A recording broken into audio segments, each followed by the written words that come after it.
Welcome to the Holland College Surveyor Webcast. My name is Morgan Stride. And I'm Brittany Reed. Our reporters are covering a lot of ground for this broadcast, from the frozen track of the Charlottetown Driving Park.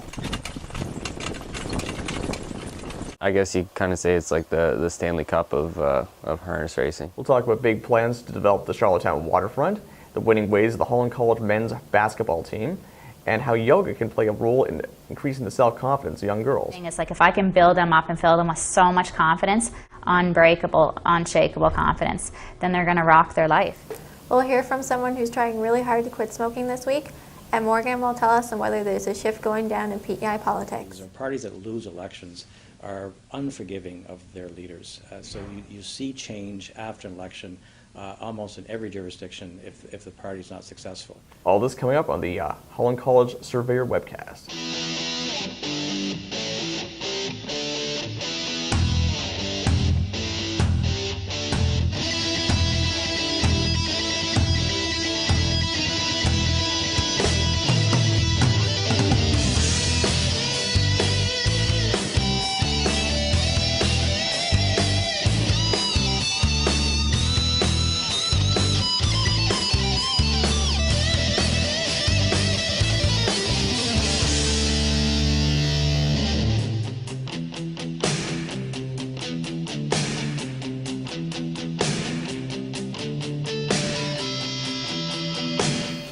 An Island horseman is heading to Ontario this weekend, where he's up for a national award, after having such an incredible season on the racetrack. Our own Beau Ford has more. Can Campbell do it again? They're in deep stretch. The winningest driver of 2012 at Charlottetown tops up 130 of them. 26-year-old horseman Mark Campbell from Winslow is a finalist for the Horsemanship Award at the O'Brien Awards Saturday night in Mississauga, Ontario. The award is given to the person who best exemplifies the standard of horsemanship demonstrated by legendary horseman Joe O'Brien in more than one aspect of the sport. I guess you kind of say it's like the Stanley Cup of harness racing. Campbell said it is good for maritime racing because horsemen from the Maritimes are not often recognized for an O'Brien Award. I think it's a really good thing for maritime racing, especially island racing, because the O'Briens are named after a man that grew up here. He was raised here and born here, and you know, he was a legend. He came from PEI, so I think it's pretty good achievement and shows a lot about maritime horsemanship. Campbell's stats speak for themselves. Driving in 851 races, he had 186 victories and just over $455,000 in earnings. He also had 232 training starts, returning 48 to the winner's circle and just shy of $220,000 in earnings. It'd be pretty exciting. You know, there's a lot of other horse people out there, horsemen, horsewomen, that probably deserve to win as much as I do, and for me to be recognized for it, it's a pretty great feeling.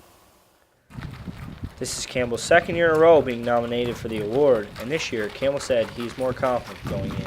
I feel a little bit more confident, maybe. Maybe I shouldn't be, but I do. I feel we had a bigger year, a better year, so hopefully things work out. Campbell recognizes the nomination would not be possible without the support of his family. I mean, without my family, I probably couldn't have done it. I mean, I have a wife and I have 3 kids, so obviously she does a really good job supporting me. She looks after the kids because I'm gone most of the summer. And, you know, I have a number of uncles and my mom and everybody that come to the races. Another big part of Campbell's success was 3-year-old stable star Malabrigo, who was also a finalist at the O'Briens in the 3-year-old pacing filly category. Definitely training and driving a horse like Malabrigo. She won 16 straight races in the Maritimes. She's also nominated for O'Brien, which I think is pretty amazing. I think she's the first maritime bred to ever be nominated for a national award. Down the stretch they come. Sweet 16. Malabrigo looking for the line. Malabrigo has done it. For Campbell, they have captured the And just every race, she just put more confidence in me every time she went behind the gate. And, you know, I'm not going to lie, the last race, I was glad it was over. As for 2013, Campbell has set the bar even higher. I just want to win some more races. I want to win the bigger races. That's what I want to do. I want to win the races, go for the most money. I want to win the Gold Cup and Saucer. I want to win races like that. That's where I want to be.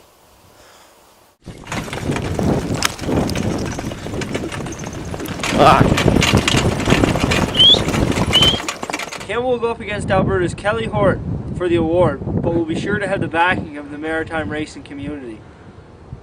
Bo Ford, Holland College Surveyor, Charlottetown. Charlottetown's most valuable asset is its waterfront, and it is in need of a major makeover. There's an in-depth plan in the works. Its main goal, public access. With more on this story, here's Connor Doucette. Last fall, the City of Charlottetown commissioned a Dartmouth-based company called Acoustics Planning and Design to create a development plan for the waterfront.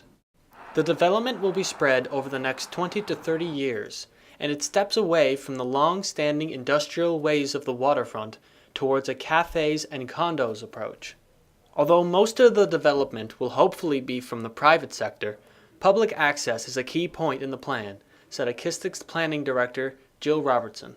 I think the big common theme was this idea of access, of being able to publicly access the water. So there was a lot of talk about visual connection to the water and physical connection, being able to walk along the waterfront, be able to see it from various points down at the end of the streets, and really just reinforcing that connection that the city has to the waterfront. Other changes proposed in the plan include new roundabouts, work on the small beach near the yacht club, and extensions to the boardwalk to bring it all the way to the Tim Hortons on Grafton.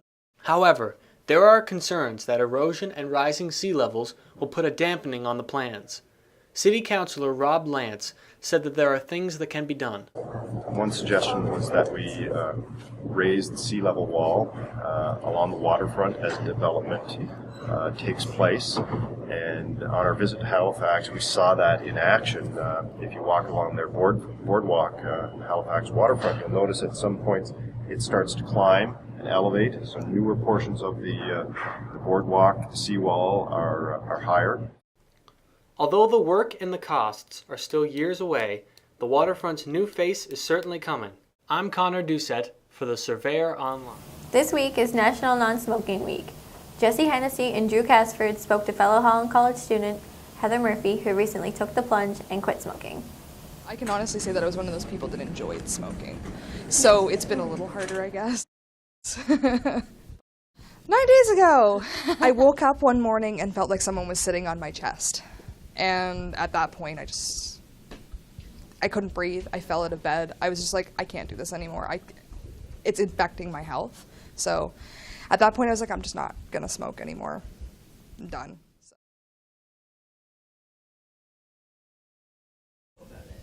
Cold turkey with the use of the e-vaporizers. Basically, they're like a vegetable oil compound that all that you're breathing in and out is water vapor. There's no nicotine in it. There's nothing. It's pretty much all oral fixation. Minus 35 with the wind chill. I'm okay with not going outside. I do think that it's going to take a really long time. I know people who have quit smoking, you know, they've either a year or like 5 years or 10 years, who still say that they still get cravings. So I think it's probably going to be like a lifelong thing, but it's not going to be as hard as it has been for the last 9 days. If you decide that you're going to quit, just decide. Like, that's the big thing. Because if you're wishy-washy and say, oh, you know, I think I'll quit this point, or I think I'll quit next week, you're not going to. If you say, you know what, for my health and for the health of people around me, and, you know, just because I don't want to stink anymore like cigarettes, if you say, I'm going to quit, you can give yourself the willpower. Everyone agrees that the ruling Liberal Party has stumbled over the last few months. On top of that, the opposition parties have or will choose new leaders. Are we seeing a shift in PEI's political scene? I put that question to Dr. Don Desterud, the Dean of Arts at the University of Prince Edward Island. But this is such the norm in politics, particularly in maritime politics. So it's something that parties almost expect. Certainly, the government party prefers this scenario than they do to have an opposition party that's rarer to go.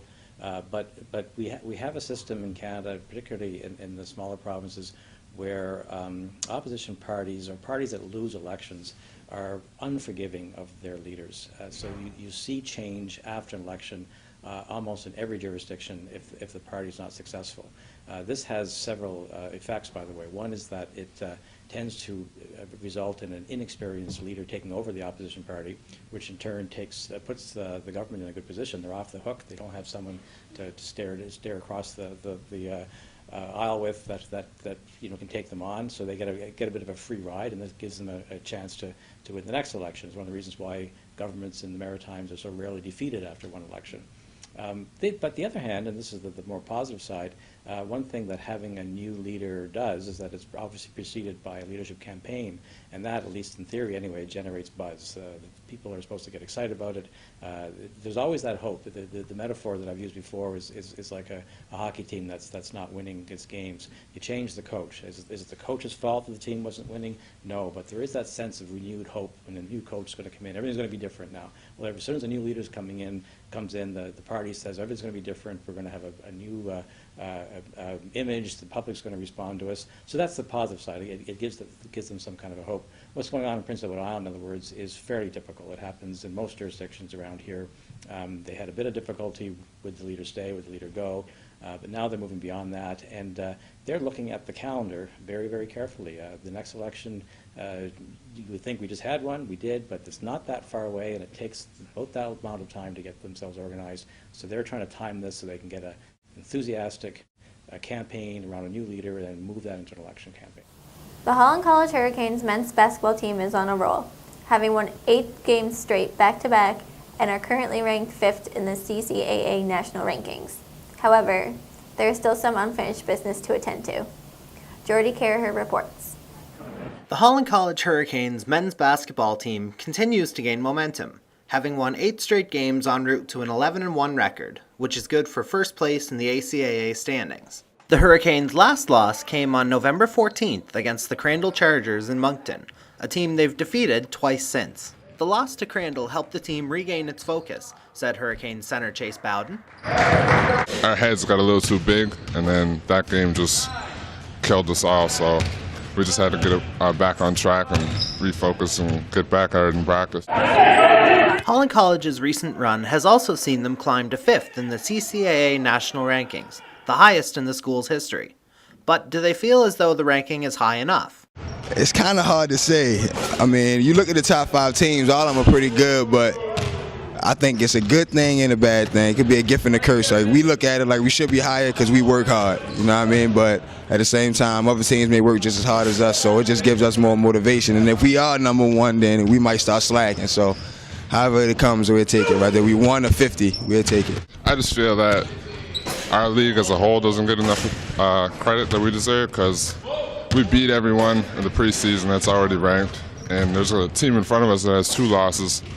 But that was just, I seen that, and me and Alvin were talking about it. We just felt that we should be higher, but it's all good. Even though Holland College currently has an 8-game winning streak and its highest national ranking ever, memories of how last season ended motivate them to keep going. The Hurricanes hosted the 2012 ACAA Basketball Championships, but they lost to the Mount Allison Mounties in the quarterfinals after a 3-pointer by Brandon Mullally in the final seconds of the game. It's more motivation for me because I was here for it, but for the guys that's coming, we just let them know, like, nothing's promised. You know what I mean? Everything can change in just one game. The championships in the regular season, 2 totally different things. So this 8-game streak we on now means nothing compared to what we're going to have to do in the playoffs. The Hurricanes know they need to stay together if they want to be successful for the rest of the season. Now, we got to keep on the same path that we on and work even harder. You know what I mean? Even though we number 5 in the nation right now, we got to act like we're not even ranked. It shouldn't mean nothing. Those type of things shouldn't mean nothing when you all got one goal. So hopefully we can stay on the same path and end up coming home with the championship and putting some banners up. The Hurricanes currently have 9 games remaining in their regular season.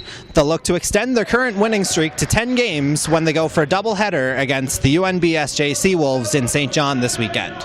For the Surveyor News Hour, I'm Jordy Caraher. It's a tough world out there for young girls. A Charlottetown yoga instructor feels that yogic training can impart a greater self-confidence and self-love that can spill over into the rest of their lives. Ansley McKinnon has the story. I opened up the studio. I guess basically really I've changed it comes from my own journey, like my own journey of healing myself and finding a healthier self and a more confident self for sure. So the big word there is confidence. It's like, you know what, I think when I opened up the studio I was like, yeah, this would be really good for girls, but now I know it's a necessity. Like, it's absolutely, and it's not just I don't say that because this is my business and I want people to come. Obviously, as a businesswoman, no, I believe that these girls need this. This is a life skill. What I teach here is real life. It's like just learning life and learning how to deal with stress in a healthy way, learning how to cope with bullying, which there's so much of nowadays, and learning to build these girls up. Like, that's my thing, is like if I can build them up and fill them with so much confidence, unbreakable, unshakable confidence, then they're going to rock their life. Like, if you don't love yourself, then, how will you ever get through life and find, your path? Or, there's so much with like stress and unhealthy bodies and things like that. And I think people go the opposite way. They go into these programs, or they go on diets, which a lot of girls, there's girls I've had in here at the age of 10 and they're on a diet. Like, that's kind of scary. So there's no self-love there, right? They're doing it because they need to think that they need to look a certain way. So, teaching self-love is all about like caring for yourself and looking in the mirror and seeing past maybe that physical part. The program that we're creating, and it's just kind of in a silent way, when they come and they do their practice and they're into teaching me and they're into teaching each other. That Girl to Girl for Peace program that we're creating, I can see it unfolding every day more and more right before my eyes. And it's going to be really, really powerful. And I believe that will be in the schools, and Yoga Girls programs will be offered through the schools, and that's really my ultimate goal. I feel like I live through them, and I have a huge heart for them. Yeah, a huge heart for them, and I have faith in them. So that's, I think that if I fill them up enough, then they can go out and just continue doing the things that I'm doing. We're sisters, or you know what I mean? Like, it's just, that's how close we are here. It's just really neat, and it's just, we have a lot of love, and the girls, they always say that here. Like, it's, people will come in, they're like, you can feel the love here. So yeah, it's love. I love every one of my yoga girls. They're all so unique, and it's cool because I see a little piece of me in all of them.